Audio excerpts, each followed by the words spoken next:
Yo siempre escuché que la política era algo sucio, algo corrupto, algo a lo que se metía la gente sin talento y que hacía daño. Esa concepción a quien más le beneficia es precisamente a los que hacen la política de manera corrupta. Que haces política tú o alguien más la hace por ti en tu nombre. Yo creo que hay una crisis de la democracia a nivel global. No es normal estar viendo Mileis, Bolsonaros, Trumps. Lo que estamos viendo es una desconexión entre los sistemas y sus pueblos. Me genera curiosidad conocer si te convenció el proyecto de Morena o el proyecto de la doctora Claudia Sheinbaum.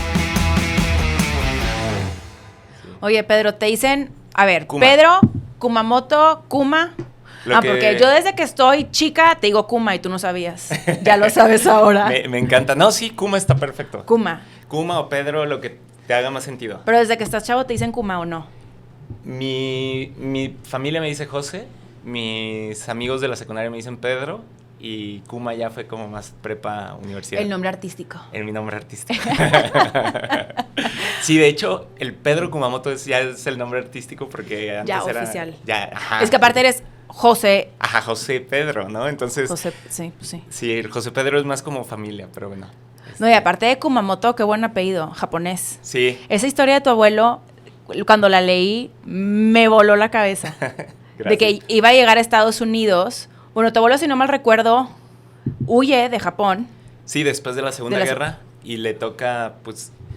Como que ahorita tenemos la imagen de la migración japonesa como de personas que pues tienen mucho, no sé, estudios, especialidades en automóviles, programación, pero en realidad en ese momento estaban más bien saliendo pues después de la primaria o secundaria, o sea, no tenían grandes estudios y México les abrió los brazos. Fue súper bonito el proceso a lo que entiendo, pues el proceso de ir asimilándose.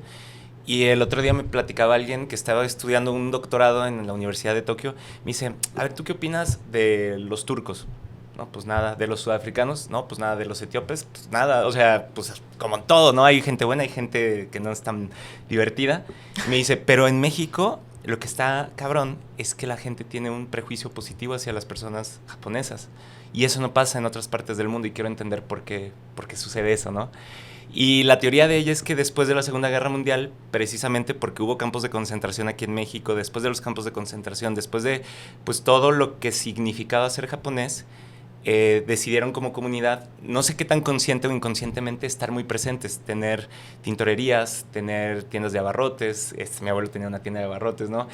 Papelerías, o sea, que los conocieras mucho para que pudieras de alguna manera interactuar con ellos y obviamente a través de pues, trabajos de servicios y de atención, pues que se quitaran a lo mejor un prejuicio negativo por la guerra y que más bien tuvieran un prejuicio positivo de que son los que siempre te dan el cambio como debe de ser, que son confiables, que son chambeadores, ¿no? Sí. Pero eso es bien raro porque me dice, es una nacionalidad que está vinculada a ciertos valores positivos que esa misma nacionalidad en otros contextos, en otros países, incluso de América Latina, no tienen ese tipo de prejuicios, ¿no? Entonces... No sabía. Sí, está bien. Interesante. Sí, ¿no? O sea, bueno, a mí también cuando me estaba platicando eso es que sí es cierto, ¿no? Cuando me decía, no, pues es que seguramente tú eres o inteligente, honesto o muy trabajador y es como... Pues a lo mejor sí, a lo mejor no, pero el chiste es que lo piensas por el apellido, no tanto por... Sí. Sí, ¿no? Es como que lo asocias directamente con, pues sí, con esa herencia cultural que tienes. Sí, pero que propiamente hablando ni siquiera es una herencia cultural, sino es más bien pues un trabajo de muchos años y de muchas generaciones por tratar de estar en el espacio público para que pues existiera más bien pues una asimilación con la sociedad mexicana, ¿no? Pero bueno, totalmente. Ahí está un poco de la historia. No, está súper interesante. Y luego también que su intención era llegar a Estados Unidos. Y termina acá. Y terminó acá. A lo que entendemos, porque todavía estamos armando las piezas del rompecabezas que fue su migración, porque mi abuelo muere cuando mi bisabuelo muere cuando mi abuelo era muy joven, muy, muy joven. O sea, terminó siendo huérfano, creo que antes de los 12 años de mamá y papá, ¿no? Ay, qué duro. Entonces, pues poca comunicación, lo que alcanzamos a ir rescatando poco a poco de registros, pero ciertamente eso es lo que nos queda por ahorita de la historia. Y pues que al final del día también era una historia muy común, pues, o sea, había muchas migraciones que terminaban no necesariamente en el sitio donde se habían pensado, ¿no? También muchas migraciones a Perú, a Brasil, y pues también la diáspora japonesa, también nipona, termina también en Chiapas, ya de esta como segunda o tercera ola, porque hubo olas antes que vinieron a construir el ferrocarril más casi en una, digamos, en un esquema laboral más cercano a la esclavitud que a chamba, ¿no? Sí, totalmente. Pero sí, ese es como el camino de esa parte de la familia, Oye, ¿no? qué increíble. Sí. Oye, ¿y en tu camino ahí familiar, tuviste un ambiente politizado o cero? Es curioso porque yo creo que siempre he hablado de política, pero no necesariamente de elecciones o de procesos electorales, ¿no? Y a quienes nos ven, pues lo tienen muy claro gracias a ti, pues, pero la distinción de que todo el mundo hace política todo el tiempo es algo muy importante. Porque luego dicen, no, la política es algo malo y yo no la quiero. A lo mejor no les gusta el modelo electoral, no les apasiona los partidos que tenemos. Pueden ser muchas cosas, ciertamente, pero política la hacemos todos los días y la política se dedica a resolver los problemas. O bueno, a mí me gustaría pensar que esa es la política en donde yo milito, ¿no? Porque hay quien la asocia más a los negocios, a la corrupción, ¿no? Pero no, o sea, mis papás no tienen nada que ver con la política electoral, o sea, más bien siempre se habían dedicado pues a iniciativa privada, a la crianza o a los cuidados, pero no propiamente directamente. Quien de alguna forma tuvo un papel político sindical fue mi abuelo materno. No lo conocí, él murió 2 años antes de que yo naciera, pero le tocó la huelga ferrocarrilera, le tocó todo este proceso pues de persecución, se tuvo que ir de incógnito al norte del país. Él era de Nayarit, no quería ser panadero, y era lo que tenía en su familia como modelo que tenía que seguir, ¿no? Entonces creo que a los 13 años se va a cuidar los durmientes, que es la parte que va en medio del ferrocarril, ¿no? Y poco a poco va creciendo. Viene la huelga, los persiguen. Termina, si mal no recuerdo, en Sonora y luego en Coahuila, y ahí es donde conocí a mi abuela, ¿no? Pero sí fue toda una historia después del armisticio ya regresa al ferrocarril, ¿no? Pero no me tocó conocerlo, no, digamos, esa era la parte más cercana política que tengo familiarmente, pero yo creo que más bien al revés. A mí la relación con mi familia y, digamos, mi familia con nuestro entorno es lo que me termina politizando muchísimo, y me explico. Yo soy muy cercano a mi abuela materna y pues yo pues no sé, a lo mejor de 14, 15 años, me toca ir al Seguro Social a que la atendieran de una rodilla, y no la atendían y le daban vueltas y terminábamos yendo a lo mejor a una clínica privada, pero el chiste es que por 3, 4 años avanzó ese padecimiento y le tuvieron que poner una prótesis, le tuvieron que quitar la rodilla, nunca terminó de quedar del todo bien. Y desde ahí empieza la reflexión de por qué una persona que trabajó toda su vida y una familia que trabajó toda su vida, que asiste a la seguridad social del Estado, pues esto fue hace quizás, sí, pues 15 años, ¿por qué no lo estamos atendiendo bien? ¿Por qué le están dando, pues, o sea, están pateando el balón? Te digo, pasó como 3, 4 años sin que la atendieran realmente bien. Y ahí es cuando empieza como esta como pregunta de, pues esto no es necesariamente normal, esto no es necesariamente lo que debería de pasar, las prioridades están en otros sitios. Y con esto no es que todos los políticos o políticas tienen que pasar por todas las, digamos, padecimientos o las historias trágicas o por pasar por pobreza, pero ciertamente la desconexión que existe entre la élite política, la que toma las decisiones, por ejemplo, en el estado de Jalisco, y el transporte público, la seguridad, las escuelas públicas, pues sí se ve reflejado, ¿no? Claro. Sí se ve reflejado en dónde estás localizando las prioridades económicas, las prioridades sociales, ¿no? Entonces, desde ahí como que pues, algo como que se movió en mí y dije, a lo mejor sí soy un poco más grillo de lo que pensaba. Pues bueno, ahí sacaste la vena de activista político. Sí, de hecho yo empiezo en el activismo porque, a ver, a ti te ha de haber pasado, Mariana, y a quienes nos ven también. Yo siempre escuché que la política era algo sucio, algo corrupto, algo a lo que se metía la gente sin talento y que hacía daño. Pues yo no quería hacer eso.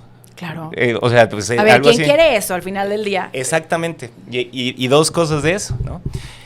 Al pasar el tiempo, te vas dando cuenta que uno no tiene que ejercer ese rol de esa forma, que la política la podemos hacer personas que nos gusta la poesía, que amamos a nuestra familia, a nuestro perro, que nos interesa la naturaleza, que somos sensibles, o personas que nos gusta el arte, o personas que somos quizás pues o tenemos otra perspectiva de vida, ¿no? Que no nos interesa tanto, no sé, tener relojes caros, autos, que somos honestos. O sea, que la política la podemos hacer personas muy diversas, que no es visión hegemónica al respecto de la política, ¿no? Uh-huh. Pero también hay otra parte de esta concepción que me costó mucho trabajo darme cuenta, pero fue a través de estar primero en el activismo, primero en las luchas estudiantiles y poco a poco irnos metiendo en la política electoral, que fue que ciertamente a quien más le beneficia esta idea de que la política es corrupta y la política no se entra si se quiere hacer daño, más que si se quiere volver rico y hacer daño y corrupción. Esa concepción a quien más le beneficia es pues, precisamente a los que hacen la política de manera corrupta. Porque Mariana, que tiene talento, que es inteligente y que no quiere hacer eso, pues a lo mejor se la piensa 2 veces y no entra a la política. No, totalmente. Y entonces vas construyendo un espacio en donde las barreras de entrada son muy altas, te dedicas a la política y ya existe una enorme cantidad de prejuicios alrededor de ti. Entonces, pues mucha gente no quiere asumir esos costos con cierta razón, ¿no? Pero entonces lo que vas dejando es que solamente pues, ciertas personas sean las que participan de ella, ¿no? Entonces creo que esos 2 aprendizajes de edad muy temprana, desde los 18, 19 años, pues empezó a llegar a un punto de ¿qué hacemos con esto? ¿No? Viene Yo Soy 132, viene todo el proceso del activismo que hicimos para tratar de evitar que volviera a gobernar el PRI, y aún así, a pesar de todo, pues alguien iba a ganar en esa boleta. Y nadie en esa boleta, al menos cuando yo vi, no sé, para diputados, para alcalde, no había nadie que realmente yo dijera, pues está representando lo que nosotros queremos para nuestra sociedad, para nuestra generación. Y es el momento en donde también me di cuenta que haces política tú o alguien más la hace por ti en tu nombre, ¿no? Sí, que lo has dicho mucho. Sí. Sí, y me gusta mucho que lo menciones porque es súper cierto. Y también te digo que también me gusta mucho que estemos como inconscientemente haciendo este recuento de los años. Porque ahorita que yo te decía que yo te digo Kuma desde hace mucho tiempo, te voy a confesar que en el 2015, aparte vimos estos paralelismos porque yo soy de Nuevo León, tú de Jalisco, vivíamos como justo el surgimiento de estas figuras independientes. Yo estudiaba ciencia política. Órale. Y entonces, pues cállate, Kuma, este joven, pues, súper chavo, haciendo política de una manera distinta, desde la vía independiente. Y sí te voy a confesar que yo, que estaba pues chavilla, me daba muchísima esperanza de que podíamos hacer las cosas de otra forma. Y justo por eso me encantaría también como ir reflexionando justo lo que tú has ido aprendiendo, porque realmente quiero entender, tú que te has involucrado de manera directa, cómo está realmente la cosa y pasar, a mí me encanta decir que del idealismo al realismo, porque sí, me supongo que tú también eres bien idealista. Algo. Yo soy súper idealista y me ha pasado que sí de pronto pues ya me topo contra pared y digo, no te creas, ya estoy viendo que, claro, pues sí, que increíble, puedo tener todos estos sueños, pero ya estoy viendo las cosas como son y pues hay que ir modificando. Entonces, justo tú pasas del activismo político a pues buscar a los 25 años, pues ser diputado por la vía independiente. ¿Cómo? O sea, me gustaría saber las letras chiquitas que no nos cuentan, porque claro, se dice bien bonito y bien romántico, pero ¿cuál es el otro lado de la moneda que muchos no visibilizan? A ver, yo creo que hay muchísimas cosas y lo bueno es que este es el foro para platicarlo, ¿no? Lo primero... Date, ponte cómodo. A ver, lo primero que yo te diría es... Para mí, lo que nosotros hicimos fue una suerte de fallo en la Matrix. Y de hecho, hasta ahorita lo que estamos viviendo es consecuencia de muchas contingencias, de talento, de mucha dedicación de parte del equipo, de muchísimas personas que nos ayudaron y que de manera voluntaria han apoyado este proyecto. Coyunturas, el clima electoral, incluso me atrevería a decir buenas contendientes políticas que me tocaron como compañeras por otros partidos políticos cuando fui candidato al Distrito 10, que hicieron campaña, pero no metieron el pie o no trataron de detener desde una forma que desde mi perspectiva no se debe de hacer. Entonces, se juntaron muchas cosas y creo que para mí es lo que estamos haciendo hoy, lo que hemos hecho durante estos 9 años, tiene siempre que recordar que el origen desde el que venimos no necesariamente es desde la parte estética de la candidatura independiente o del arbolito y ya, o no sé si me explico, sino lo más relevante es volver a la esencia de que nosotros llegamos a la política con el objetivo no de construir una complicidad con los que hacen política, y lo entrecomillo, en Jalisco, sino realmente con la oportunidad de hacer política como a nosotros nos parece importante, poniendo al centro las causas, poniendo al centro las luchas, tratando de responder preguntas que son muy importantes y son muy válidas. A lo mejor no se puede detener en el primer año de gobierno fenómenos tan dolorosos como las personas desaparecidas, pero podríamos responder de otra forma ante sus familiares, acompañarles de otra manera, darles toda la energía y todo el acompañamiento que requiere de parte del Estado. ¿Cómo vamos a responder temas como la vivienda para las juventudes, el transporte público, cómo lo volvemos el referente de excelencia y de reconocimiento de que todos y todas valemos lo mismo? Entonces, ahí es cuando decimos el origen de lo que hacemos, no es propiamente nada más decir la candidatura independiente, sino es la esencia de decir, no estamos cómodos con lo que estamos viendo, tenemos la oportunidad de levantar la voz, tenemos desde luego la posibilidad de sumarnos en un equipo muy grande, que empezó de 10 pues, pero que cada vez ha sido más grande, y pues no nos soltemos en esta idea de que la política que vivimos en México no es la política que nos merecemos, pero vamos a necesitar luchar. Nadie nos va a regalar nada, va a tomar mucho tiempo, van a haber muchos obstáculos, complejidades, pero vale la pena.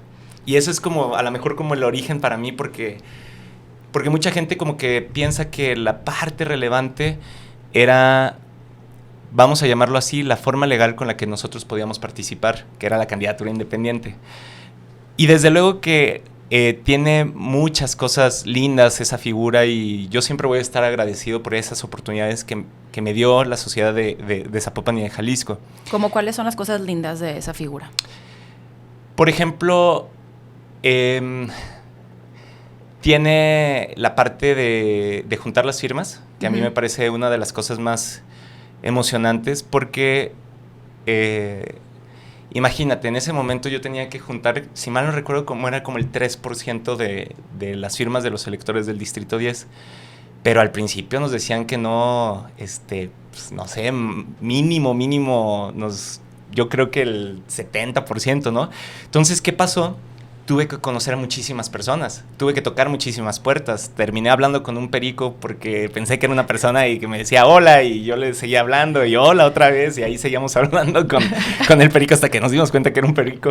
O sea, te da mucho territorio o barrio, te da mucha la oportunidad de escuchar a las personas, no a través de las cámaras de eco que son las redes sociales, sino a las personas en su contexto, y compartir desde otros espacios. Y yo creo que esa parte política para mí es mi origen, o sea, es de hecho lo que me da fortaleza, porque evidentemente otra de las cosas que no te cuentan de llegar a ser diputado tan joven, y quienes nos ven que son todavía más jóvenes lo van a entender, la confusión que puede llegar a generar las redes sociales, ¿no? Puedes tener 500 tweets diciendo que lo que se hizo o lo que votaste estuvo bien, pero te clavas con los 4 que no, o a lo mejor son 500 en contra de lo que estás haciendo, y puedes perder el foco si no tienes esta base, si no tienes este contacto con las personas, si no tienes esta posibilidad de hablar de los matices, entender que Mariana no deja de ser valiosa si piensa algo distinto que yo. Y creo que todo eso me lo dio a mí la calle, y creo que son de las cosas que más aprecio del espacio de las firmas. Es algo que seguimos haciendo en futuro, y es algo que pues me gusta mucho porque, pues insisto, eran de las partes, o son de las partes más lindas de hacer política, que es realmente ver a la otra persona de frente, sin filtros de redes sociales, y tratar de pues, invitarla a una idea de que la política le puede servir a las personas y no a los negocios. Y bueno, por último, yo creo que de la experiencia del 2015, quizás de lo más difícil para mí, o de lo que no te cuentan, como decías, que vienen las letras chiquitas, aprender a lidiar con esa responsabilidad. A mí me preocupaba mucho que hiciéramos bien las cosas como equipo y como, pues digamos que en mi caso como diputado. Entonces, hubo un tiempo que no dormía bien, que tenía muchísima ansiedad, que trabajaba, no sé, 15, 16 horas, que me daba, no sé, como que no me gustaba tener tiempo libre, ¿no? Y ahí es cuando también me empecé a dar cuenta de lo relevante que era hacer ejercicio, tener tiempo libre, pasar tiempo con la familia, primero, para ser un ser funcional, feliz, y segundo, porque también estaba conectado con hacer bien mi trabajo, ¿no? Porque cuando andaba en bicicleta, cuando iba a correr, cuando veía una película que me asombraba, podía hacer mejor mi trabajo, ¿no? Y creo que ahí fue, para mí al menos, ese momento de decir, esta enorme responsabilidad la voy a hacer lo mejor que pueda, pero no va a ser con mis peores condiciones, va a ser con lo mejor que pueda yo conmigo mismo, ¿no? Yeah. Ir a terapia, todo lo que se necesita para realmente estar al 100, ¿no? Yo creo que fue como el paso de la juventud a una juventud adulta, por así decirlo, y pues a lo mejor en parte tiene que ver con el periodo de vida que estaba viviendo y también con pues con las letras chiquitas de que no te dicen de ser diputado a los 25. Ahora, tú que fuiste pionero también en esta figura de político independiente, hoy por hoy ¿lo consideras como una figura realmente pues difícil accesar, que puedas tener pues justamente una campaña, la recabación de firmas, requieres un financiamiento que no necesariamente te lo da el árbitro electoral, etcétera? Claro. O sea, ¿cómo ves tú ahorita en retrospectiva esos retos y cómo los adecuas al contexto actual? Yo creo que la figura de candidatura independiente funciona como la excepción. Okay. Porque la regla es los partidos y la excepción prueba que hay un sistema, porque si no hay excepción no hay reglas, ¿no? Uh-huh. Entonces, creo que es muy útil, por ejemplo, para cargos municipales, a lo mejor para representar alguna agenda en el Congreso local o federal, o a lo mejor un liderazgo que tiene algún tipo de arraigo dentro de una comunidad o una cierta zona geográfica.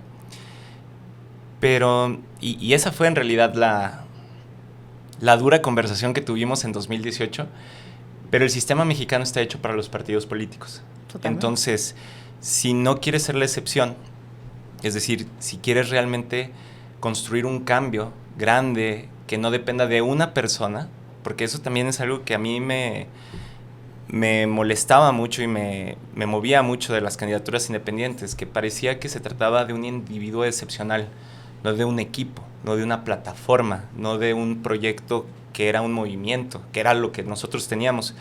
Entonces estaba más vinculado al nombre de una persona, al rostro de una persona, pero que en realidad pues era más bien, yo lo sentía como, te digo, como un partido que no tenía registro, ¿no? Entonces, ahí fue cuando nosotros discutimos muchísimo sobre las limitaciones de una candidatura independiente,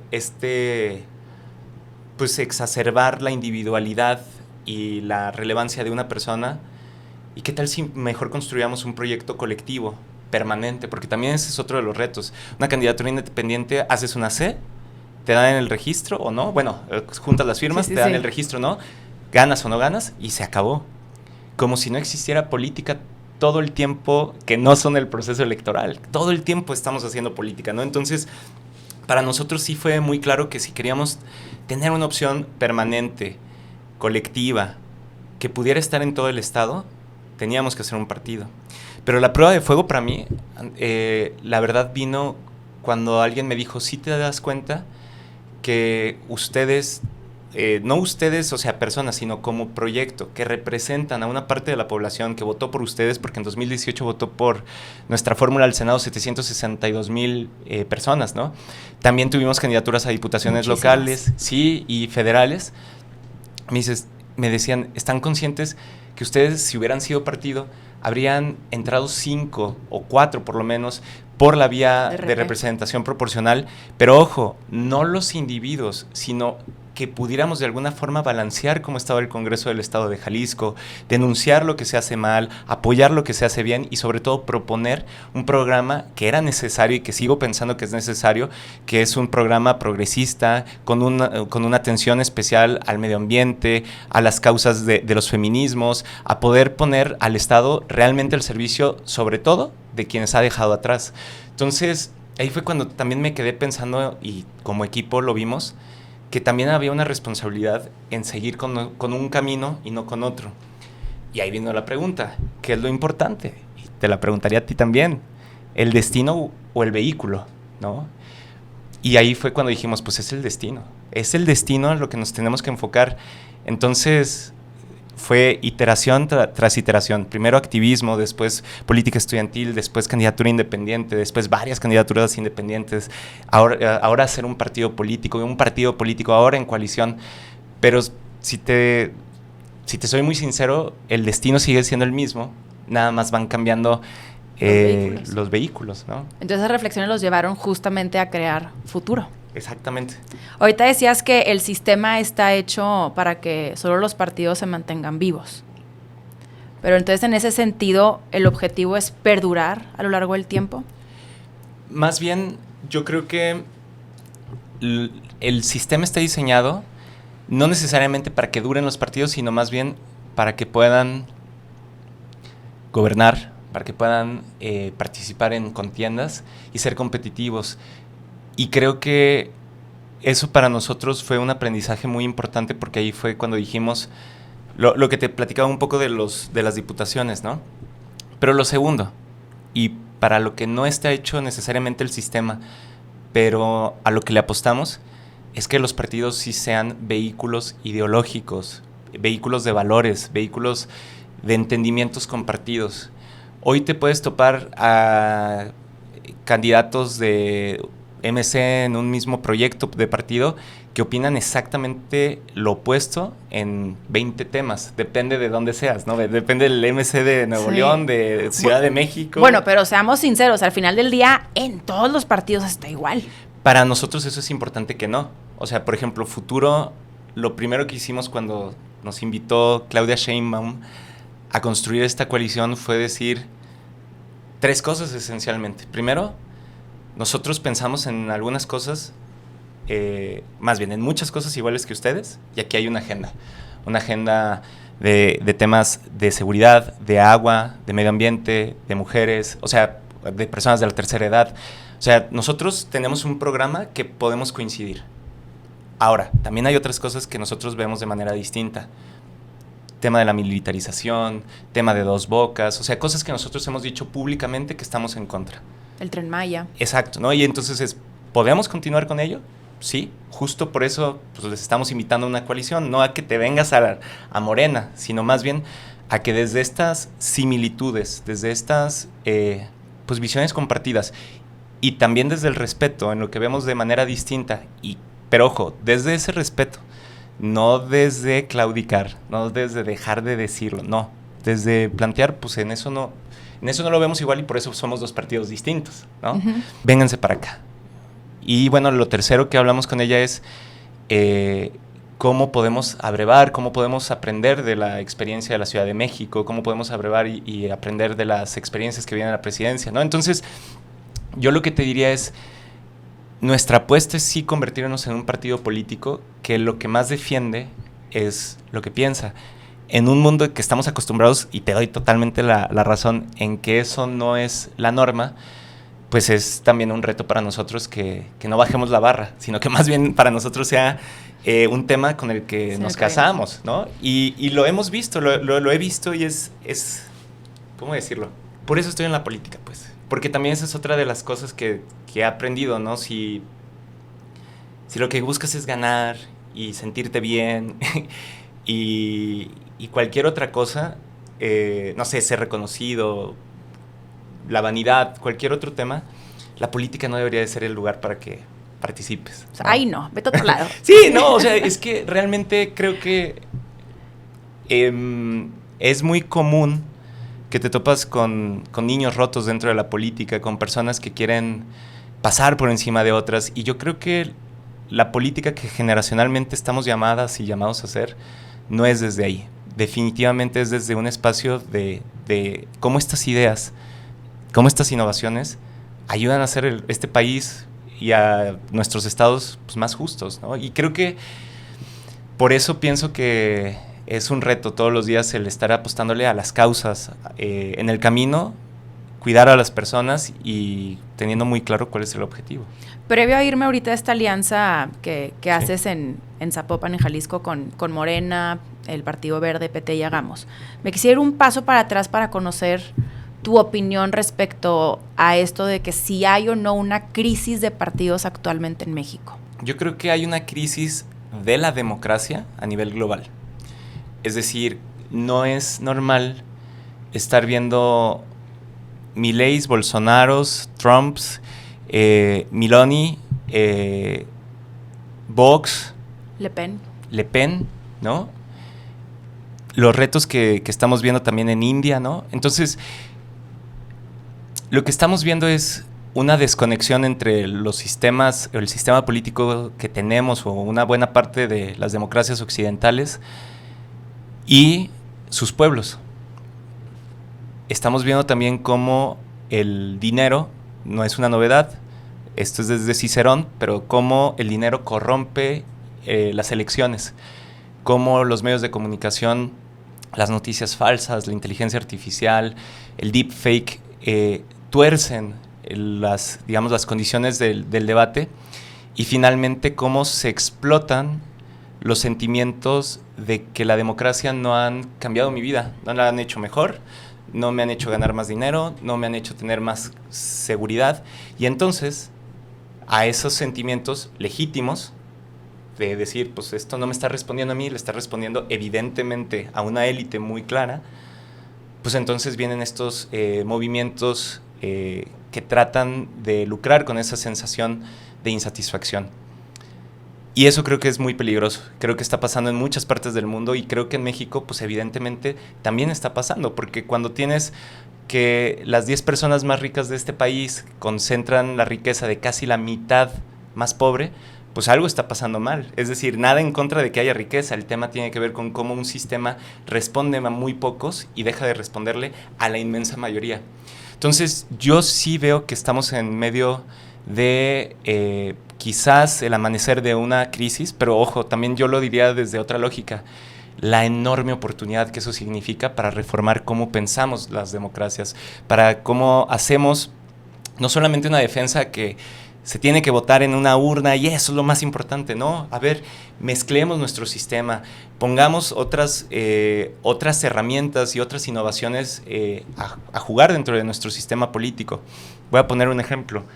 El sorteísmo, o una parte de sorteísmo, es decir, que lleguen personas, algunas diputadas, diputados electos, otros mayoría relativa, otros pues, por sorteo. ¿Por qué? Porque lo que dice la teoría es que quienes llegamos a espacios de representación son quienes nos gusta hablar en público. ¿Tú comulgas con esa idea? Claro, porque a ver, y ahí está un tema. ¿Las personas que nos gusta hablar en público somos más honestas, más capaces o mejores de alguna manera que las que no les gusta hablar en público? La respuesta es que no. Pero el proceso político electoral al que estamos acostumbrados exige que esas personas, o sea, que claro, no, que luego te va el argumento de no tiene carisma o no, ¿sabes? Sí. Que no sabe hablar bien o no me entretiene. Claro. Cuando no debiese ser pues, necesariamente el atributo al que te fijas para escoger a tu gobernante. Completamente. A ver, yo creo que hay muchas personas inteligentes que yo conozco que pues no les gustaría ponerse enfrente de 20 personas más y pedir el voto, ¿no? Que bueno, se supone que para eso también debiesen de existir las listas. Claro, pero eso es pensándolo en que ya es desde una lógica partidista. Uh-huh. Pero imagínate, la inmensa mayoría de nuestro país probablemente no se siente atraída a inscribirse a una lista y decir, yo no voy a hacer proselitismo por mí, pero tómenme en cuenta. A ver, no, definitivamente nadie se quiere involucrar, la mayoría no. Y bueno, el tema aquí es, no tiene que ser, por ponerte un ejemplo, la Cámara de Diputados no tendría que ser totalmente sorteísta, a lo mejor podemos poner distintos modelos de cómo se entra a partir de ello, pero sí es importante que empecemos a reflexionar cómo hacemos más accesible el proceso político, cómo no lo viciamos de origen por el dinero, porque finalmente es una herramienta fundamental el día de hoy en nuestro esquema político electoral, el dinero, y eso no es necesariamente lo que se pensó cuando se estaban construyendo las democracias y lo que se construyó cuando dijimos cualquier persona se puede postular para ayudarnos a construir pues, un mejor porvenir. Entonces, pongo el ejemplo de sorteísmo porque yo sé que genera como un cortocircuito, ¿no? Porque genera muchas veces como este descontento en muchos sentidos elitista, en donde se piensa que la doctora o el doctor en Harvard va a gobernar mejor que a lo mejor alguien que estudió una licenciatura o alguien que terminó la secundaria, pero que al mismo tiempo no desprecio, y quiero dejarlo claro, la técnica es necesaria, pero la técnica es la que tiene que estar en el espacio de toma de decisión, o serían otros atributos. Totalmente. Sensibilidad, cercanía, entendimiento, claridad para priorizar. Insisto, no estoy con esto tratando de hacer una apología a que no hay que utilizar la técnica. No, entiendo perfecto a dónde vas. Es como la acción afirmativa hacia las mujeres, porque claro, pues tú tenías un montón de hombres eligiendo por nosotras, y discúlpenme, por más que tengan la preparación académica y la técnica, no viven lo que vivimos nosotras. Pues le pusieron IVA a los productos de gestión menstrual, ¿no? Exactamente, y es si como, fuera una pues elección. ustedes, ¿qué hubo, de verdad? Pues que ahí, ¿qué al caso? Claro. Oye, ahorita que hablabas de abrir los espacios, ¿en futuro los abren? Sí, digo, ahorita estamos en medio de un proceso de elección de, por ejemplo, de plurinominales, y eso es algo bien chido porque cualquier persona que milita en el proyecto puede llegar y decir yo quiero ser pluri de futuro. Pero tienen que militar en el proyecto.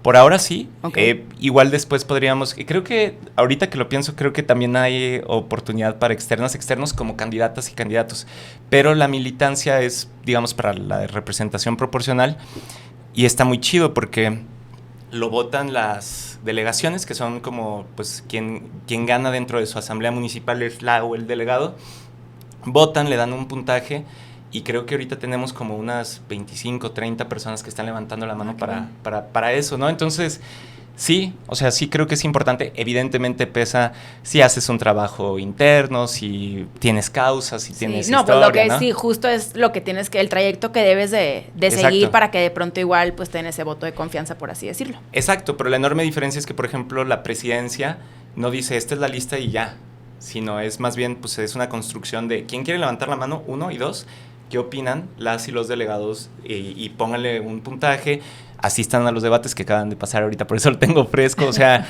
sí es algo, a mi parecer, pues un modelo distinto, ¿no? ¿Tú consideras importante que desde la sociedad civil también se esté apuntando a la democracia interna en los partidos? Totalmente. Creo que es muy, muy importante que se voltee a ver. Otra vez, los partidos son el mecanismo por el cual accedemos al poder. Si no democratizamos los partidos, si no existe esa visibilización de cómo se modifican, pues entonces el acceso al poder pues queda cooptado por unos cuantos, ¿no?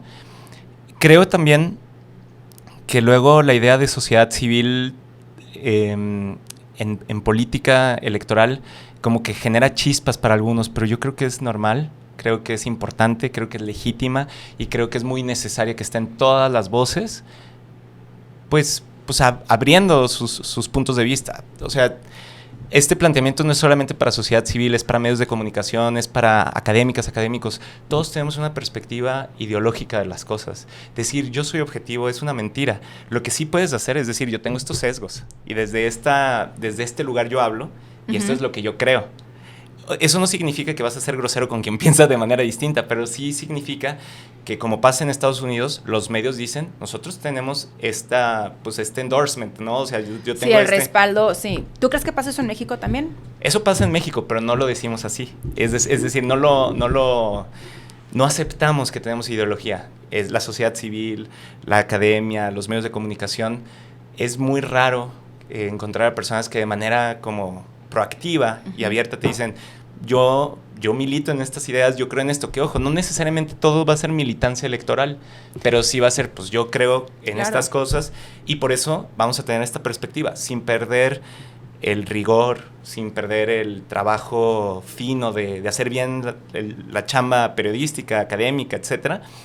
Pero sí creo que eso es algo importante porque siento, regresando a la pregunta, que se ha satanizado mucho la idea de que la sociedad civil toque lo político electoral, porque si toca lo político electoral se mancha. Yo creo que es al revés. Creo que en la medida en que la sociedad civil, las organizaciones, los movimientos tengan cabida en la política electoral, esa visión, esa técnica, ese programa incide en cómo se toman las decisiones, y eso es fundamental.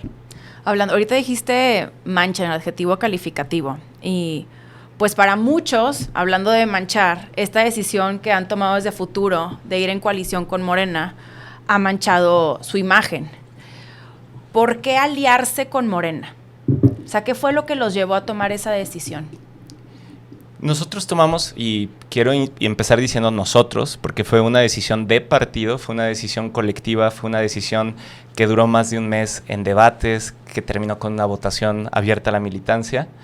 Tomamos esa decisión porque primero teníamos un programa muy similar en muchas cosas. Es decir, no podríamos haber hecho una alianza con un partido de derecha, no podríamos haber hecho una alianza con un partido político que no cree en la justicia social. Es decir, para nosotros lo primero fue la agenda, ¿no? Al ver que existía compatibilidad, se dio el segundo paso, que es un poco la conversación que te platicaba, que es, oigan, pero hay compatibilidad, pero también existen estos otros puntos de vista distintos. ¿Se puede convivir con ellos? Se planteó que sí, ¿no? Y eso para nosotros fue algo muy importante, porque la base de lo que nosotros hacemos como política es lo que creemos que debería de ser ese mundo en un futuro, ¿no? Y luego viene, creo yo, la parte ya más, por así decirlo, práctica, que pues hacer esta alianza significa también límites, y es en lo que creemos de manera distinta nos respetamos, y también en lo que nosotros somos, pues podemos continuar siéndolo, y también ellos, y aprender cosas buenas de cada uno de los proyectos, compartir ideas, conocer a más militancia. O sea, creo que lo que mucha gente piensa de este, digamos, como de la política, es que primero se pone las posiciones, y eso no fue nuestro caso, no ha sido nuestro caso. Lo primero que se puso fue la ideología, los valores, los principios y la posibilidad de cambio. Okay. ¿Por qué lo digo? Porque cuando yo volteo a ver mi estado en una crisis de inseguridad, de personas desaparecidas, ambiental, ahí es cuando te preguntas, a ver, ¿qué me toca a mí? ¿Y cuál es el papel que podemos jugar como equipo? ¿Podemos nosotros irnos solos? Yo podía irme como candidato a la gubernatura. Reforma decía que iba a sacar el 15% de los votos. Son 5 veces más lo que se necesita para tener el registro, porque mucha gente dice, no, es por el registro. No, o sea, nosotros, eso ya estaba de alguna forma configurado o pensado, y podíamos transitar con ello. O sea, no se van en coalición para mantener el registro de Futuro. No, definitivamente no. Pero ¿qué iba a pasar?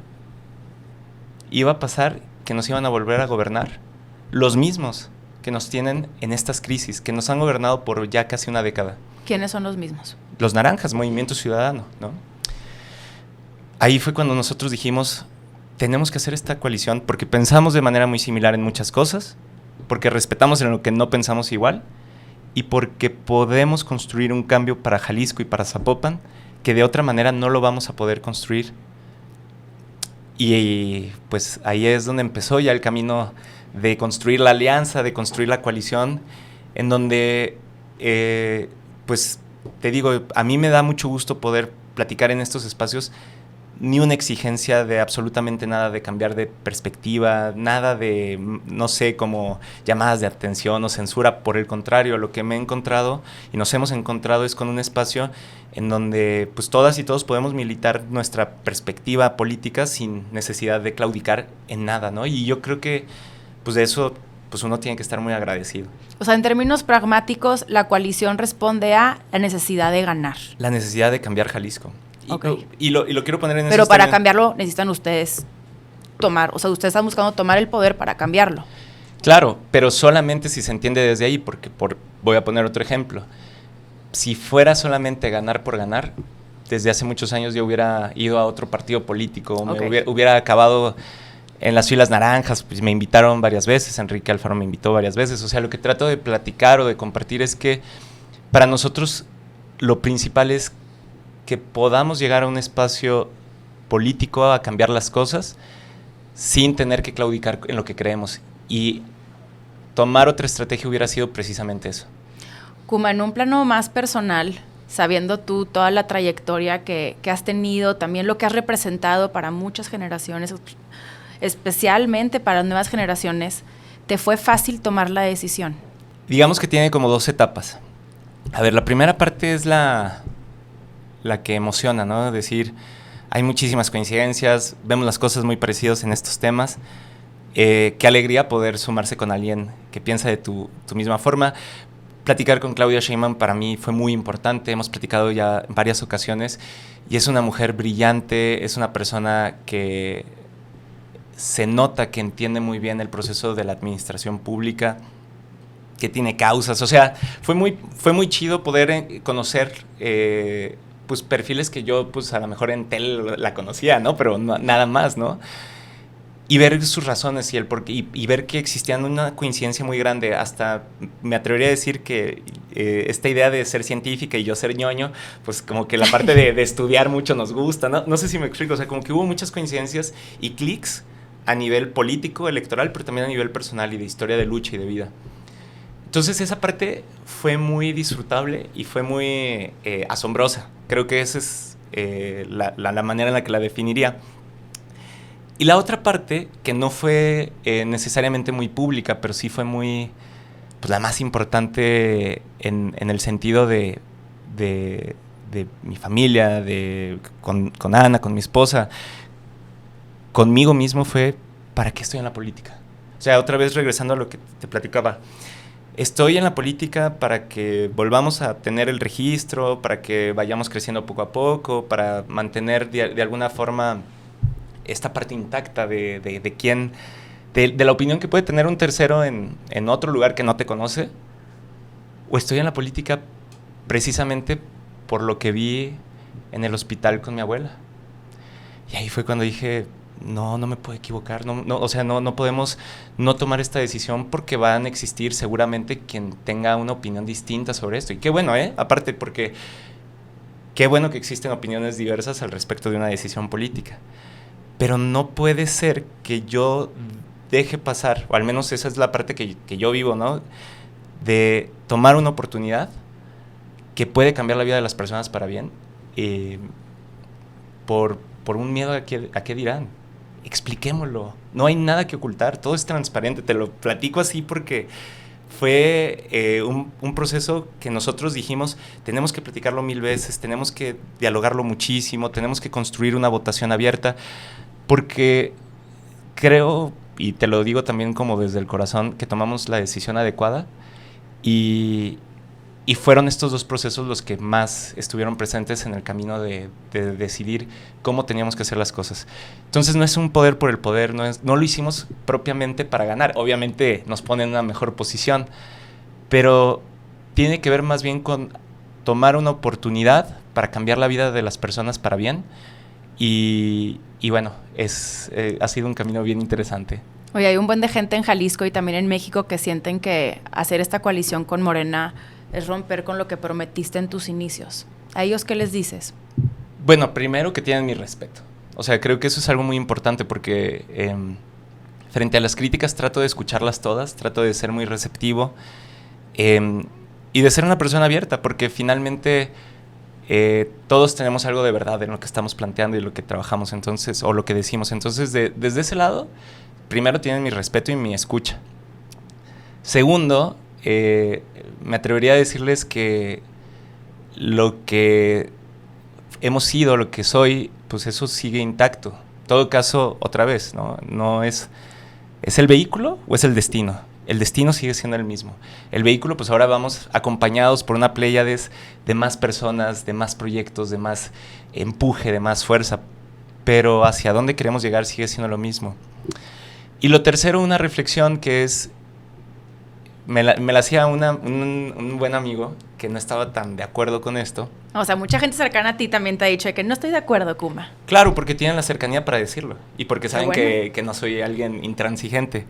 Pero me dijo, ya entendí lo que hiciste. Yo hubo una vez que tenía un proyecto laboral y me junté con quien es mi competencia y gracias a eso pudimos crecer mucho y a veces volvemos a hacer proyectos juntos, a veces no. Pero me dice, pero ahora lo entiendo desde otra perspectiva, no desde una perspectiva de ¿qué te dieron? Pues no me dieron nada, ¿no? O ¿qué te ganaste? Pues tampoco, ¿no? Al contrario, ahora tenemos que ir a ganar cosas, ¿no? Es decir, no desde una lógica transaccional, sino desde una lógica de cómo te acompañas en equipo para poder lograr impulsar los límites de lo que se está haciendo. Entonces, yo sería la invitación que se plantearía. Como se pueden dar cuenta en esta buena conversación, sigo siendo el mismo, sigo hablando igual, no he cambiado, pues, han pasado los años, hay más experiencia, ¿no? Claro. Hay menos pelo, ¿no? pero lo que quiero decir con esto es, ojalá, pues, nos den la oportunidad de ver lo que estamos platicando y que tomen una decisión. Finalmente, creo que también eso es muy sano. De mi parte, transparencia, claridad, ser el mismo y sobre todo, más que ser el mismo, tener el mismo objetivo, que es cómo la política le es útil a la gente, no a los negocios, no a la corrupción, no a los que se sienten dueños de ella, ¿no? Ahorita escuché hablar mucho sobre Claudia, la doctora Claudia Sheinbaum. La has mencionado como unas 2-3 veces. Me genera curiosidad conocer si te convenció el proyecto de Morena o el proyecto de la doctora Claudia Sheinbaum. En este momento creo que son lo mismo, ¿no? Y creo que...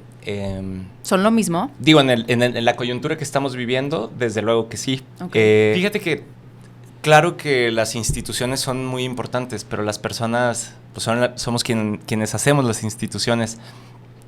Y fue muy asombroso, te decía, conocerla porque pues yo nunca había conocido a un político o política que le dedicara 15 minutos a platicarte de los temas que normalmente te dicen que no le tienes que meter tiempo y dinero. Como por ejemplo, el agua. Okay. El agua, es decir, las tuberías, los desagües, las avenidas de agua. Y ella me platicó con muchísima pasión sobre la captura de agua de lluvia, sobre todo lo que están haciendo para evitar las fugas, sobre la adaptación que ha tenido la Ciudad de México. Y si bien es cierto, se está viviendo un momento bien complicado, pues estamos hablando de decenas de miles de nidos de agua que se instalaron, estamos hablando que se redujo el 20% del consumo de agua de la Ciudad de México siendo los mismos, ¿no? Entonces, para mí hubo como una natural como identificación, porque en el equipo de trabajo de Futuro, y luego les tocará verlo, ¿no? Pero pues, son de las cosas que más me gustan de hacer política. O sea, ver personas y pensar en soluciones complejas o soluciones a problemas complejos a través del trabajo pues de distintos campos y a través de la innovación. Y eso fue lo que yo encontré en ella, pues, o sea, como una persona que tiene innovación, que tiene mucho trabajo y experiencia y mucha capacidad, y como que en esa parte como que pues hubo una identificación muy grande. Y por eso le he mencionado, quizás, y porque ella fue quien nos invitó, finalmente fue quien okay. Se acercó a decirnos, vénganse a construir esta coalición. Lo platicamos la primera vez en junio, luego lo volvimos a platicar en septiembre, octubre. O sea, fue todo un proceso de platicarlo también internamente como o sea, sí lo masticaron y lo pensaron un buen y sí, todo. Sí, y las mesas de reflexión que tuvimos en el proyecto fueron bien bonitas. O sea, que escuchar a personas de Futuro que venían de otras partes del estado con visiones muy distintas, pero que eventualmente se iba construyendo una suerte de consenso. Fue fenomenal. Creo que la metodología ayudó mucho porque primero nos preguntamos cómo vemos a futuro, cómo nos pensamos a 10 años, para qué estamos en la política, qué es irrenunciable, qué debemos de hacer si gobernamos. O sea, como que hubo una serie de preguntas que no fue sí o no. No sé si me explico. Sí. Porque... sí, no, como que lo analizaron un poquito más, lo reflexionaron, ver que sí, que no, los contrastes. Totalmente, ¿no? ¿Qué es la esencia de lo que estamos haciendo? Por eso les digo, cuando me dicen, es que ya no eres lo que eres, es lo que estamos defendiendo todos los días, y no por la coalición, sino porque todos los días hay que defender qué es uno en el mundo, ¿no? No en el mundo de las ideas, en el mundo real, ¿no? Entonces, fue un proceso bien bonito que, como bien mencionas, fue masticarlo, fue procesarlo, fue incluso votarlo, y creo que eso fue muy importante, porque si solamente hubiera sido una decisión de una presidencia o de una consejería política, yo creo que hubiera existido mucho malestar dentro de la institución. Yeah. Y la realidad es que, después de 2 semanas después de que fue el anuncio y todo, según recuerdo, habían 2 o 3 renuncias al partido. O sea, de 18,000, creo que sí te habla de... Sí, claro. ¿Y por qué? Porque eso es lo bellísimo y eso es lo impresionante del diálogo. El diálogo sí cambia las posiciones, el diálogo sí abre la mente, el diálogo construye empatía y el diálogo permite no pasar por encima de las personas, sino construir con ellas. Y eso fue precisamente lo que pasó en este camino de masticar la decisión. Oye, otra curiosidad, en estos momentos de reflexiones y que veías y esto y que lo otro, en Monterrey decimos, ya se armó la machaca, cuando dices, ya esta es la decisión.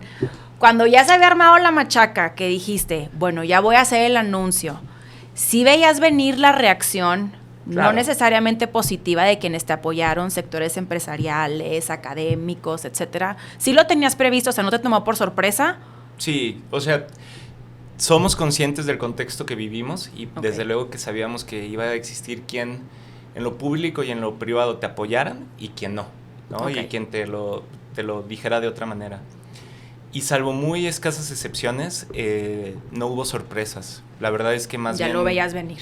Sí, y digo, yo en la expectativa siempre de que si alguien criticó la decisión y quiere hablar conmigo, siempre le digo, platiquemos, ¿no? Oye, esto no me gustó, ¿qué información se necesita, no? Y ha estado bien padre porque sí hemos conocido a personas en el camino que a lo mejor respaldan muchísimo esta decisión o que no, y poderles mostrar esa apertura a cualquiera de las dos vías creo que ha sido fundamental para que también se den cuenta de que no estamos en una dinámica de odios, de rencores, de cualquier otra cosa. O sea, es más bien, si tú no estuviste de acuerdo y lo hiciste público, está bien, la gente cambia y la gente puede ir cambiando su posición, entonces bienvenido a... O sea, se vale cambiar de opinión. Claro, no, si no pudiéramos cambiar de opinión, qué aburrido sería la vida, ¿no? Sí, totalmente. Ahora, cambiar de opinión con transparencia, con claridad, explicar cuáles fueron los motivos que te hicieron cambiar de opinión es lo que también lo vuelve más rico el ejercicio, ¿no? Pero sí es curioso porque cuando estás chiquito o chiquita te dice tu amigo, ¿no? Tu BFF te dice, te quiero mucho, nunca cambies, ¿no? Y sí hay como una suerte de idea o de sanción a ir exponiendo que vas cambiando tus posiciones, ¿no? 100%, yo lo veo en los equipos de fútbol. Vale. O sea, haz de cuenta, cuando estás niño o niña, el equipo que le vas, no se te ocurra cambiar de equipo conforme creces. Claro. O sea, el Monterrey, si eras Tigre y luego el Rayado, ¿qué pasó? ¿Qué hubo, no? Y viceversa igual. O Chiva, ¿no? O Chiva y atrás, de que, ¿cómo? Ese cambio, sí, ¿no? Estamos, pues sí, es a la inversa, la manera en la que nos van de pronto como que educando e instruyendo. Sí, e insisto, también yo entiendo por qué pueden existir, aparte de estos mecanismos de sanción, también dudas legítimas. O sea, porque hay personas que me dicen, no, pero es que ¿por qué tomaste tú esa decisión? No la tomé yo. O sea, yo tomé mi parte, pero todos tomamos una parte de esa decisión. Pero ¿por qué te fuiste y dejaste Futuro? No dejé Futuro, sigo siendo parte del equipo y estamos construyendo una coalición con más. O sea, como que también, ¿cómo decirlo? Mucho el encuadre de las redes sociales jugó un papel muy importante y jugó un papel para que fuera, digamos, desde una lógica de traición. ¿Cuál fue el encuadre ese, el que te traicionaste? El encuadre que le trató de dar Movimiento Ciudadano a nivel local y que después de alguna forma pues se fue posicionando, ¿no? O sea, MC estuvo detrás de hacer un encuadre en contra tuyo. Pablo Lemus, Frangé, o sea, todos como actores principales, ahorita el candidato al gobernador de MC, el candidato a Zapopan, o sea, todos ellos salieron a los 20 minutos y con, pues digamos, con bots y con toda la infraestructura que tienen, pues para hacer daño digital, ¿no? Entonces, yo sí creo que obviamente que hubo personas que de manera legítima y individual, pues tuvo sus dudas. No estoy diciendo que todo el mundo tenía intereses electorales o que todo el mundo fue influenciado, pero sí pesó mucho que esta decisión se dio en contra de los intereses de quienes nos están gobernando en Jalisco, ¿no? Y eso también lo teníamos pensado, medido, pero sin duda fue una reacción, yo la veo llena de miedo u odio porque fue muy fuerte también, ¿no? Oye, Kuma, ¿qué pasa en Jalisco? ¿Qué pasa de qué? En todo.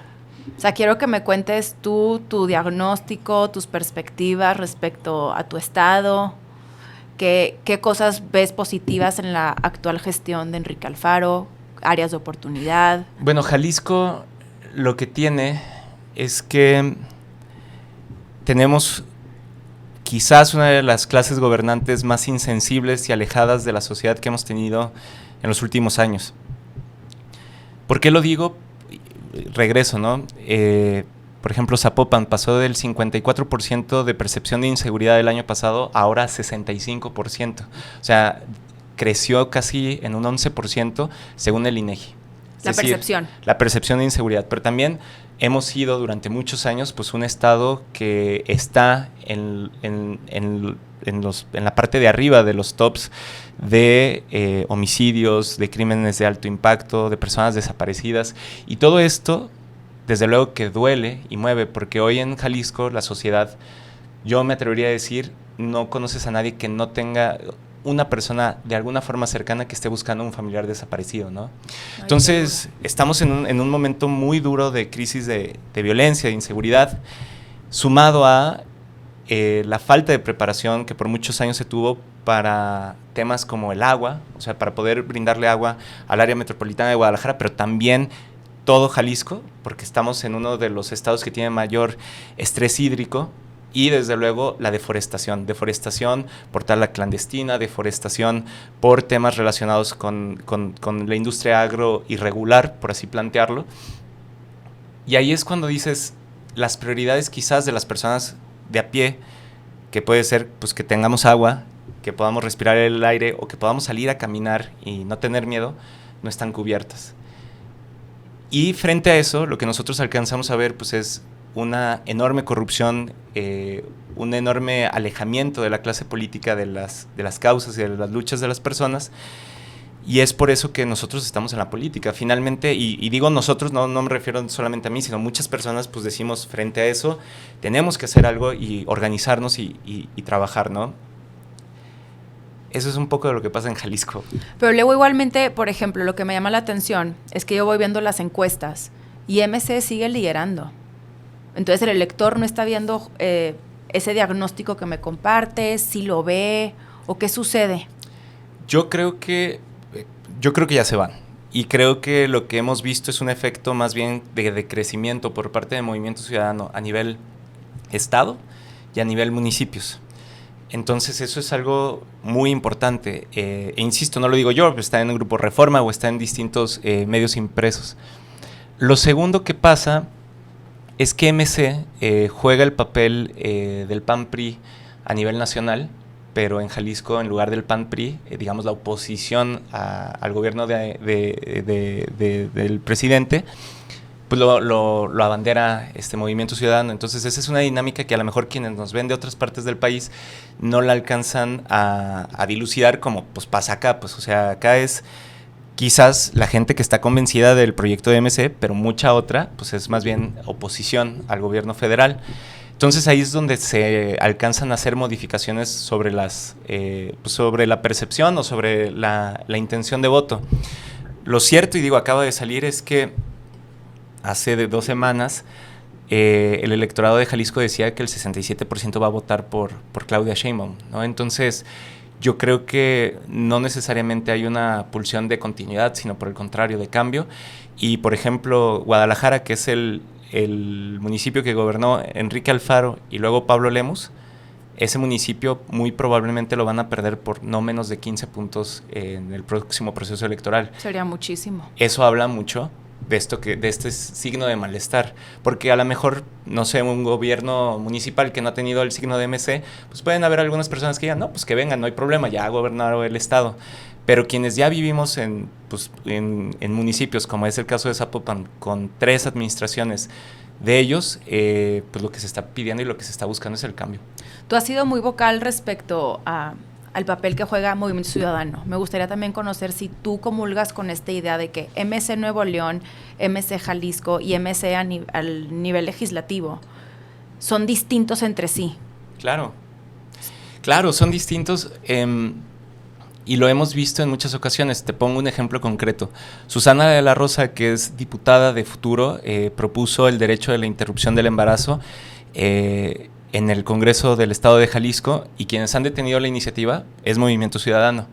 El mismo Movimiento Ciudadano que a nivel nacional dice que está a favor del derecho a decidir de las mujeres, en Jalisco lo detiene, y creo que ahí está muy claro cómo existen, pues no sé si llamarlo diversos MCs o simplemente pues una falta de congruencia en el programa político, y que lo local no necesariamente va con lo nacional y viceversa, o lo de Monterrey no va necesariamente con lo de Guadalajara, o de Nuevo León con Jalisco, ¿no? No, pues claramente se han peleado públicamente. Exactamente, ¿no? Y mira, las personas podemos tener nuestros desacuerdos, pero lo que debe de mantener a un partido unido desde mi perspectiva son las causas. Es para qué estás en la política. Podemos no llevarnos, pero vamos a luchar juntos para lograr estos objetivos.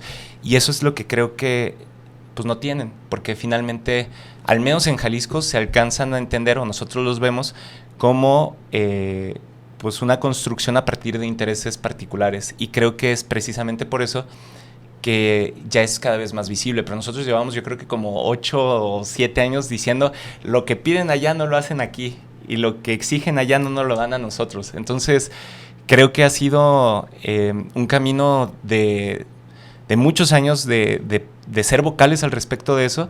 Sin embargo, creo que ya de manera nacional, ya con el caso de Nuevo León, ya no solamente Jalisco, ya con los casos de otras fracciones o bancadas, pues ha sido muy, muy claro, ha quedado muy patente, ¿no?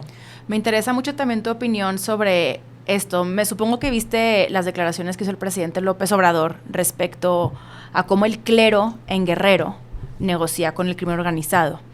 Y bueno, Jalisco y Guerrero comparten también esto en común sobre la crisis que hay de narcobloqueos, también cómo han tenido, pues, ahora sí que mucho control sobre el territorio, pero también que la iglesia tiene pues un peso significativo. Claro. ¿Tú comulgas con esta idea de que el clero, no sé, como alguna solución, que el clero en Jalisco entrara a la negociación? Yo creo que toda la sociedad debe de ponerse a negociar para generar un desarme y construir paz en nuestro país. O sea, creo que la solución de guerra nos va a llevar, y nos ha llevado a la muerte, a las desapariciones. Y creo que lo que necesitamos hacer es construir un proceso dentro del marco jurídico de justicia transicional, o desde una perspectiva de diálogo entre todas las partes, para que se pueda dar el desarme, para que se pueda hablar de qué se va a legalizar y qué no se debe de legalizar, cuáles van a ser las sanciones a quienes han hecho daño. Es decir, procesos que han pasado en otras partes del mundo con temas, por ejemplo, políticos de guerrillas, como pasó en Irlanda, o como ha pasado en Colombia, o como han pasado en muchos otros países, en donde cuando existe un conflicto del tamaño que existe en nuestro país, lo que se hace no es pues criticar que haya diálogo, sino que más bien como sociedad nos detengamos un momento a pensar qué podemos hacer y cuál es el potencial que existe cuando todas las partes ponemos al centro la paz. Yo no tengo el día de hoy la estrategia que debería de darse para ello, pero sin duda alguna, viendo la magnitud del conflicto que estamos viviendo, necesitamos todas las fuerzas políticas, toda la sociedad, poner todo nuestro empeño para que haya paz. Y creo que en ese sentido, quizás pasada la contienda electoral debería de ser uno de las reflexiones que como sociedad demos. Entiendo que de aquí al proceso electoral va a ser muy difícil que se den esas condiciones, pero yo creo que es vital que pasemos, insisto, por un proceso que ponga al centro la legalidad, desde luego, pero también la paz. Qué cañón que veamos como años discutiendo esto, ¿no? Sí, y creo que hay muchísimas cosas aquí metidas, y temas, insisto, que van desde la legalización, la prisión preventiva, la no reinserción social que existe en nuestro sistema penitenciario. Están ahí la falta de oportunidades para juventudes, está ahí las migraciones, está la crisis del fentanilo. O sea, no estamos hablando de un fenómeno en particular, no, sino... es multifactorial. Exactamente, ¿no? Tenemos también que hablar cómo Estados Unidos deja de mandar armas a México, y que asuman una responsabilidad desde esa parte, ¿no? O sea, no es un tema fácil, es un tema, y ojo, y tampoco es un tema ni desde un patriotismo o desde una visión como sencilla. O sea, lo que estoy diciendo es muchas voces, muchas personas necesitamos poner lo mejor de nosotros para que haya paz. Kuma, ¿tú consideras que la democracia en México está en riesgo? No creo. O sea, a ver, me regreso a lo que planteaba previamente. La democracia está en una pregunta a nivel internacional, pero en concreto, en el contexto que estamos viviendo, yo no creo que la democracia esté en peligro. Creo que la democracia se fortalece cuando hay debate, cuando hay manifestaciones de ciudadanas y ciudadanos que piensan de manera distinta, porque finalmente la democracia es la administración de los conflictos sociales, ¿no? Es decir, cómo, a pesar de que lo vemos bien distinto, podemos convivir, coexistir, respetarnos, disfrutar del espacio público. Entonces, yo creo que un signo de una democracia es precisamente que haya pasado lo que ha pasado en los últimos días. Y creo que es deseable que también se reconozca eso, ¿no? Pero con las reformas que en ocasiones han buscado promulgar estas leyes en donde de alguna u otra forma pareciera que se ponen en riesgo los contrapesos, la división de poderes. ¿Tú también comulgas con que esto es un atentado a la democracia o no? Yo lo que alcanzo a ver, un buen amigo, Tito Garza, lo que dice... Tito Garzonofre, sí. Saludos a Tito. Saludos. Él decía, a ver, si se va a elegir una parte de los ministros de la Suprema Corte, que otra parte no se elija, que otra parte sea a través de otro sistema, que de los que se eligen cuántos son. O sea, lo que quisiera determinar con esto es que no necesariamente todo tiene que ser malo, sino más bien lo que tenemos que buscar es cómo un sistema jurídico puede tener complementos, contrapesos y finalmente verlo desde una lógica sistémica. Yo creo que esa pregunta de cómo podemos mejorar esas propuestas es la que me he llevado. No comparto la idea pues, ya lo he platicado, la militarización, no comparto el tema de dos bocas. Y voy a ser muy vocal después de que hagamos el proceso y el análisis de qué creemos nosotros que podría ayudar a mejorar esas reformas. Porque hay algunas que estoy completamente a favor, ¿no? de este paquete legislativo. No todo necesariamente, desde mi perspectiva, no es tan polémico, o no todo. Okay. Pero, sin duda, yo creo que la democracia en nuestro país está presente porque podemos disentir, porque podemos debatir, porque podemos manifestarnos, y es deseable que pase eso aparte, porque podemos votar y porque podemos poner nuestra posición política electoral en cualquier sitio. Ahora, ¿hay iniciativas legislativas que hay que discutir? Sin duda, eso sí tiene que pasar. Hay cosas de las iniciativas legislativas en donde puedo yo o quienes nos ven estar en desacuerdo. Desde luego que sí, y creo que eso es muy importante. Pero otra vez, me parece que ese es un signo o símbolo de democracia, no de autoritarismo. Sí. ¿Qué le diría al Kuma político de hoy al Kuma activista de ayer? Empieza, tú suelto. Sí, no, a ver. Yo creo que quizás una de las cosas que más nos costó trabajo y me costó trabajo es... Hay que ponerle toda la atención y todo el corazón a las causas y a la estética, nada. Es decir, a esta idea de tratar de quedar bien, de que lo importante es, no sé, lo que para mí ahorita es como secundario o terciario. Yo antes le dedicaba mucha energía, ¿no? Entonces, sí siento que... esa parte para mí ha sido muy importante, las causas, las luchas, el para qué estás en esto. Y creo que, para mí fue una manera de verlo muy claro, fue cuando dije, pues voy a estar en Twitter, en el sentido de que ahí está mi cuenta, pero yo no veo Twitter desde hace 4 años, ¿no? Por ejemplo. Ah, ¿no lo ves? No. Entonces todos los que te han mentado la madre ni los has visto. No, bueno, obviamente tengo... el trabajo de ver lo que está pasando y pido un reporte o busco la manera de saber cómo está el clima, ¿no? Pero antes me podía preocupar muchísimo cosas que ahora no me preocupan tanto, y creo que ahí se queda mucha energía vital, mucho tiempo de familia, mucho tiempo de pasarla bien, y porque ahí no existe una conversación. O sea, yo estoy convencido de que escuchar a otras personas es lo más valioso que existe, o de las cosas más valiosas que existen, pero ahí no pasa eso. No sé si me doy a entender. No, 100%. No, pues para eso justo dices, a la calle, hablamos uno a uno, debatimos, dialogamos. Twitter ahora X, la verdad es que en muchas ocasiones no parece un espacio constructivo. No. Muy por el contrario, destructivo. Y nació, o no sé si nació o no, pero de otra manera. Y tenía otra dinámica. Cuando ya empecé de millennial, baby boomer, todo, no, en mis tiempos, no, pero yo creo que cuando construimos el Yo Soy 132, cuando estuvimos al principio, en 2015, las redes sociales eran otras cosas, ¿no? Y hoy la monetización, hoy el algoritmo, hoy la lógica pues predatoria de vidas que existe ahí, hace que yo diga, ¿sabes qué?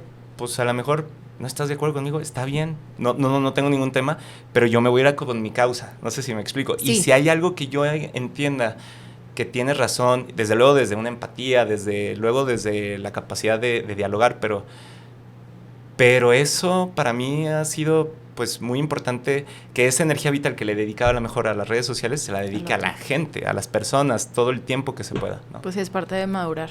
No puedo terminar. Sí, no, definitivamente. No puedo terminar esta conversación sin preguntarte así, la neta. ¿Te han dado ganas de tirar la toalla? Claro, porque creo que es humano, ¿no? O sea, por ejemplo, yo tengo una relación con correr que corría medio maratón y luego dije, ya no quiero correr, pero luego seguí y continué y sigo corriendo ya desde hace pues como unos 10 años.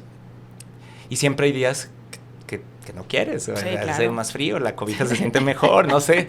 Me desvelé, algo así. Sí, pues sí. No. Entonces, yo creo que la relación con la política es compleja porque es un terreno muy árido, es un terreno donde hay muchos obstáculos para que una persona pueda continuar. Es decir, hay desánimos, hay derrotas electorales, ¿no? Hay pues una suerte de antagonismos, o sea, hay mucho conflicto. Entonces, la política no es un terreno necesariamente amigable, ¿no? Y creo que la política, para muchas personas que pasan años en ella, se vuelve un terreno donde pierden amigos, vida, mil cosas, ¿no? Entonces, para mí el reto ha sido cómo la política puede convivir con una persona de 34 años que también quiere dedicarle tiempo a su familia, que le es muy importante la naturaleza, pasar tiempo con los seres que ama, aprender cosas y en el camino no volverse pues esta pues otra persona nociva, ¿no? Dentro del entorno profesional. Y para mí ha sido complicado, todavía todos los días te decía, es una batalla por continuar con cada quien con sus valores dentro de la política, pero otra vez, justo en 2018, me acuerdo muy bien, acabamos de perder, habíamos tenido muchas discusiones y fracturas internas como proyecto, todo el mundo se peleó, acaba de dejar de tener trabajo como diputado, o sea, todo estaba en un ambiente muy adverso. Me acuerdo muy bien, pues, que de distintos momentos, en el 18 o en el 21, por ejemplo, que después del COVID y después de no ganar la elección, llegar a un supermercado, ver que una niña estaba platicando con la cajera, como que mi mente me llevó a que la niña estaba negociando, porque como que le estaba diciendo algo muy, muy enérgicamente, y como que le dije, ay, ¿qué quiere? Yo se lo compro. Era una niña que estaba en situación de calle, ¿no? Entonces, y me dice la cajera, no, es que la niña se enteró que estoy embarazada y sabe ahora que el COVID es peligroso para las mujeres embarazadas, ¿no? Entonces me dice que ella y su hermana me van a cubrir, que van a ser las cajeras y que me van a ayudar con la feria, ¿no? Y ahí es cuando, te digo, como muchas experiencias de lo social, de ver a personas, de estar trabajando con comunidades, pues me hace darme cuenta que no quiero renunciar a la política, pero muchas veces a pesar de que la política es un lugar difícil, sino más bien porque creo que somos un error en la Matrix, que ese enorme privilegio y oportunidad que hemos tenido de poder llegar a la política sin esta idea de que debes de tener padrino, dueños, sponsors, o sea, poder llegar ahí, poder estar ahí, debe de ser una oportunidad para servirle a esas personas, ¿no? Y eso me tiene muy comprometido, me tiene muy emocionado. Y creo que cada quien que vive la política electoral te podrá decir también que también es una vía para conocer a las personas, para entender mejor el fenómeno humano, ¿no? Porque te vas sorprendiendo cada vez menos y vas dándote cuenta que pues aquí todos tenemos errores, contradicciones, ambiciones, y que la política no luce como algo ajeno al fenómeno humano o ajeno al país en el que vivimos. Entonces yo creo que también me ha hecho poder pasar, o he tratado de enfocarme más en estar agradecido por las cosas buenas que me deja la política y entender que pues sí tiene ciertos costos personales, ciertos obstáculos o ciertas complejidades. Pero otra cosa que yo me preguntaría es, ¿y qué trabajo no lo tiene? ¿O qué profesión no tiene estos sinsabores? ¿Qué profesión no tiene estas luchas de godines, de egos? No sé si me explico, o sea... No, sí, al final sí. Es más público, sí. Se potencializa lo público que es. O sea, tú escoges lo difícil al final del día, pero donde te vayas va a estar difícil. Van a haber retos, hay unos con más retos que otros, la política siendo uno de ellos. Sí, definitivamente. Oye, Kuma, y por último, porque ya te tienes que ir caminando a tu siguiente reunión, aquí ya me van a hacer los ojos de, órale, pita el árbitro. No pasa nada. Pero, ¿dónde encuentra Pedro Kumamoto la paz? Bueno, para mí un día en paz, sí, un domingo, ir a hacer ejercicio en la naturaleza, si se puede con Ana, si no solo también puede ser, agarrar la bici también, en la lectura, últimamente pues es algo que ya se ha dicho mucho, pero como que la experiencia de volver a leer los libros que había leído, pero con otros ojos, también me ha ayudado mucho a encontrar la paz. Es increíble, ¿no? Como el libro el libro está escrito, pero no está escrito, ¿no? Como la experiencia del momento que vives, del bagaje que llevas, te arropa de manera distinta esa experiencia de conversar con esas letras, ¿no? Me da paz cocinar, me gusta mucho cocinar también. Sí. ¿Y eres bueno? Creo que sí.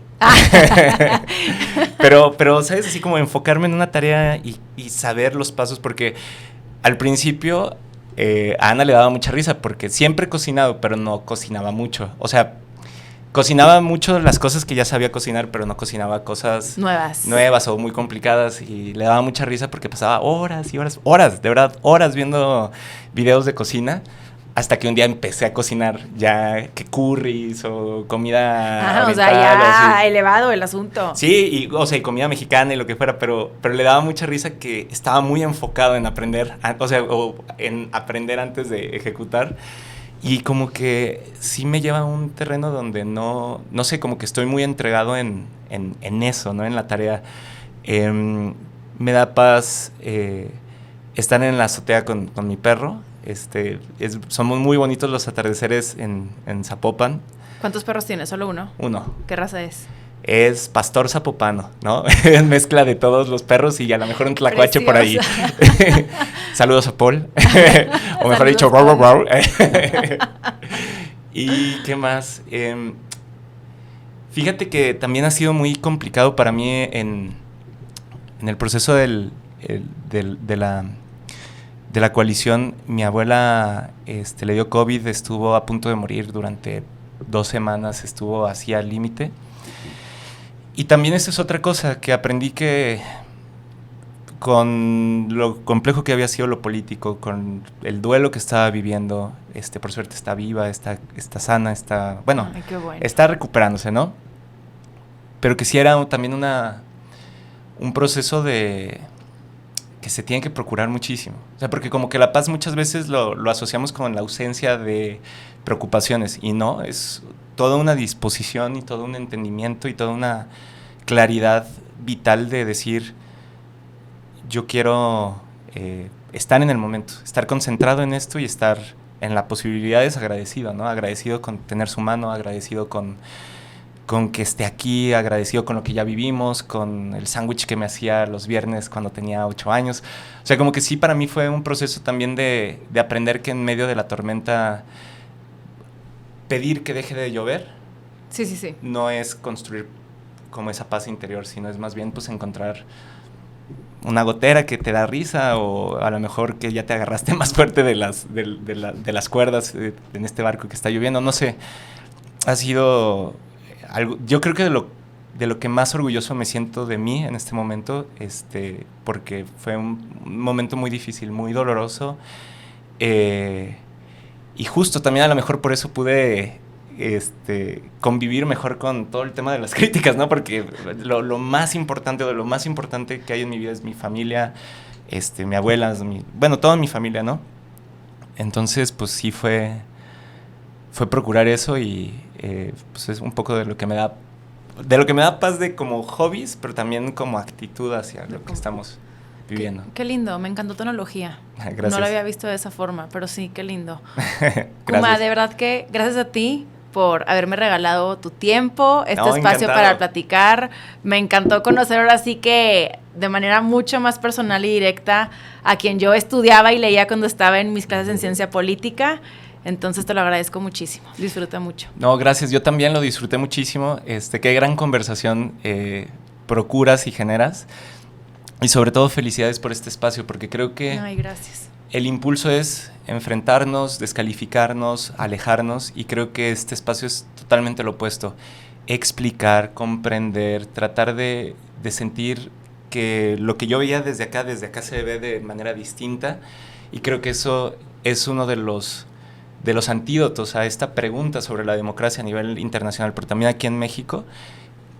Creo que es súper valioso, ¿no? Entonces, felicidades por este espacio. Gracias, pues justo ahí coincidimos en eso. Yo también lo veo y digo, tenemos que hacer cosas distintas, no solamente en política electoral como tal, sino desde cómo nos abordamos, cómo dialogamos, cómo queremos entender al de enfrente, porque si no, pues ve cómo está la realidad. No es casualidad, hay que construir desde otro lugar.